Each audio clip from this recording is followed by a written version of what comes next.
मन मना भव मद भक्तो, मन से अर्थात जब मन बोला ये राजा शरणागत हो गया, ये राजा हार गया, तो उसका मतलब प्रजा भी हारी कि नहीं हारी।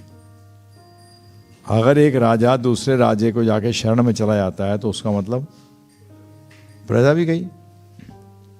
तो मन मना भव मद भक्तो, तो यहां जब मन का इस्तेमाल कर रहे हैं तो मन के साथ इंद्रियां भी आ गई, समस्त इंद्रियों से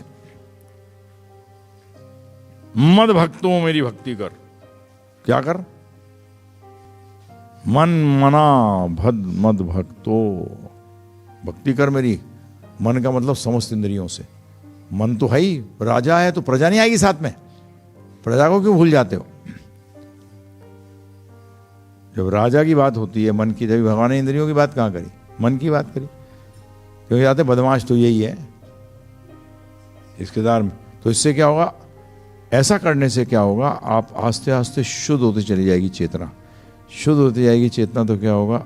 आपका स्वरूप रिवील होगा, दासत्व रिवील हो जाएगा। कि आप अभी आपको सिर्फ थ्योरेटिकली मालूम है कि आप दास हो, है ना। अभी तो थ्योरी में मालूम है आपको दास हो, आपने रियलाइज थोड़ी किया अभी कि आप दास हो। जब साक्षात्कार कर लोगे मैं दास हूं, तो कब होगा? जब मन मना भव मद भक्त हो, मेरा भक्त बन जाओ। उसका मतलब क्या है? भक्ति कर। मन और इंद्रियों से क्या कर? भक्ति कर। और फिर मुझे मद यजीन माम नमस्कुरो। फिर तू जब मेरी पूजा करता है तब असली पूजा होती है। क्योंकि अभी तो क्या हो रहा है? अभी तो शरीर पत्थर की पूजा कर रहा है। किसकी? शरीर के साथ कनेक्शन किसका होगा? जड़ का होगा, चेतन का होगा? जड़ का होगा। जब चेतन वाला चेतन पूजा करेगा, आहा, तब भगवान की, तब वो जड़ नहीं रहा।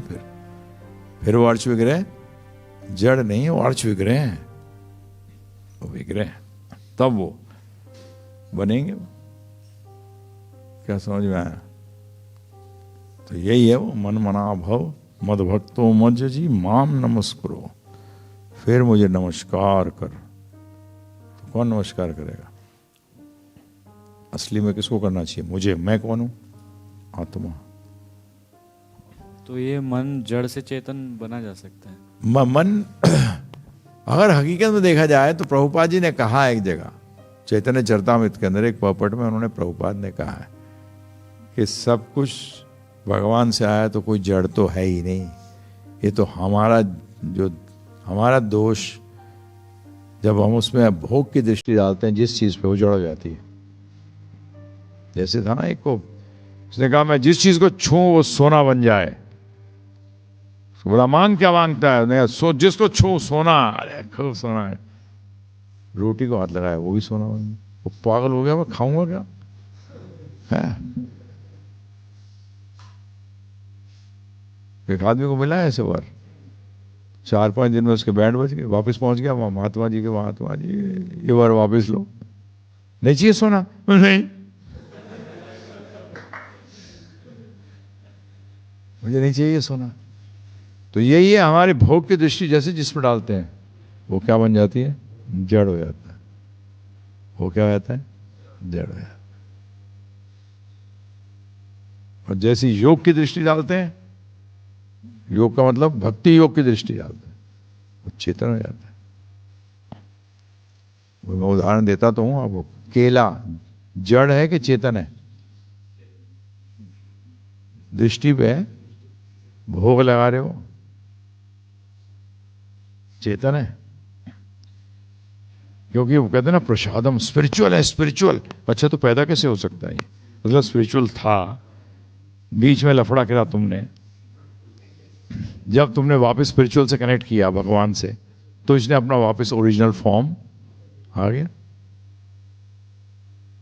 स्वरूप आया अपना ओरिजिनल।